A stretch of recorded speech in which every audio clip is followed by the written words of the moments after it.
This is Michael Brady, who attempted a prison escape that resulted in the death of 4 prison workers at Pasquotank Correctional Institution in North Carolina. I stabbed him like 4 to 8 times. I hit Jeffrey Howe until he stopped moving. I don't know how many times I hit him with a hammer. Brady was facing 24 years in prison for an attempted murder conviction after he shot at a North Carolina state trooper. And 4 years into his sentence, Brady and 3 other inmates brutally murdered 4 prison workers with hammers and scissors. That man, Michael Brady, beat that man, George Midget, like he was trying to bust concrete.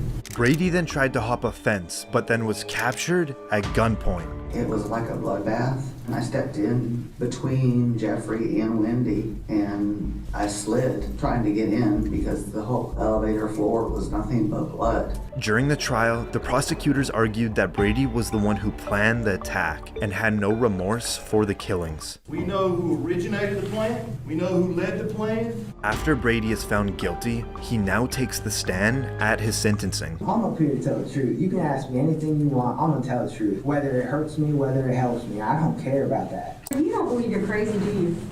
No, I don't think I'm crazy, no. And you do know the difference between right and wrong? Yes. So you know murder is wrong. Murder is a different name for a death, but yes. Your freedom meant more than their lives. Yes. And now the judge reads out the jury's recommendation. Jury unanimously recommending that the defendant be sentenced to death. Brady seems completely emotionless, and the judge later agrees on the death penalty, where he now sits locked up in Colorado, awaiting his death sentence. This is Austin Myers and Timothy Mosley. They were both convicted of murdering 18-year-old Justin Back in Waynesville, Ohio. The 2 men, Myers and Mosley, went to Back's house in an attempt to rob a safe that belonged to his father. During the robbery, Back was strangled with a choke wire. The idea of strangling them, that way it would create no mess, pretty much be an easier job to handle. Obviously, Justin was trying to put up a fight, and he wasn't overpowering us. Justin Back was then stabbed 21 times until he died. Justin was trying to ask us why. He was pleading to stop and pretty much begging for his life. On trial, Mosley testified against Myers to obtain a plea bargain, where he pled guilty and was sentenced to life in prison. Finally, for Myers, he takes the stand in front of the jury, asking them to spare his life for his family in hopes of avoiding the death sentence. If you choose for me to die, it's only going to cause more pain and suffering for another family, not me. It won't hurt me. I won't feel anything. It's going to hurt more innocent people. This is now the father of Justin Back speaking. I'm not going to stand up here and tell you how much I hate you. That is without question. I would just hope that every time you close your eyes at night, you see my son, Justin. After the jury recommended the death sentence, this is Myers' last chance to plead for his life in front of the judge. I think there's a lot of good things I can do with my life if you allow me to keep my life.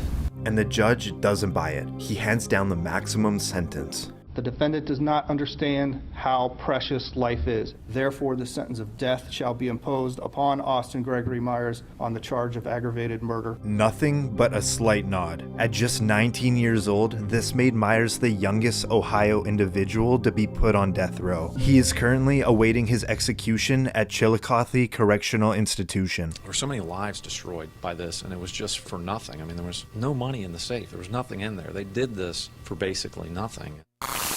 This is Nico Jenkins, who was convicted on 4 counts of murder when he went on a killing spree in the span of 10 days in Omaha, Nebraska. At 15 years old, Jenkins was sent to a youth correctional facility and served a 10-year sentence in prison for carjacking and assault. A month after his release, Jenkins shot and killed 2 individuals in a robbery. 8 days later, his next victim was a former inmate he originally met in prison. He was shot and killed in his own garage. 2 days after that, Jenkins killed his 4th victim in a carjacking. Jenkins was arrested for unrelated charges, but it was here that cops were able to pin the ammo used in one of the killings to Jenkins. Do you not realize I got Nico Jenkins? Do you not realize that? I got Nico Jenkins.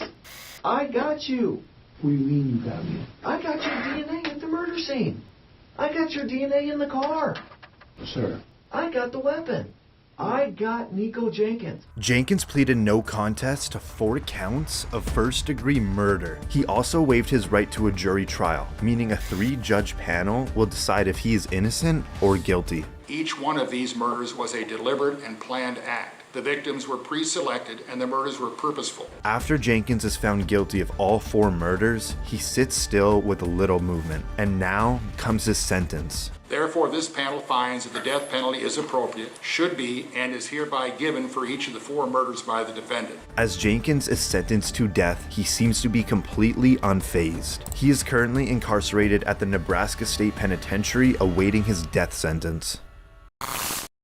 This is Martez Abram, who was convicted on 2 counts of murder for the killings of 2 Walmart employees in South Haven, Mississippi. Abram had worked at the Walmart but was faced with a suspension after he apparently had a knife on him in the store. The day he was suspended, he returned to the store with multiple weapons and opened fire, killing store managers Anthony Brown and Brandon Gales. He was laying on the ground with his eyes open, and I ran up to him and I looked at him. I said, Anthony, honey, please say KC one more time. He also shot an officer who survived due to his bulletproof vest. Once I got out of my vehicle, I heard gunshots and I felt the pressure of the bullet hit my back.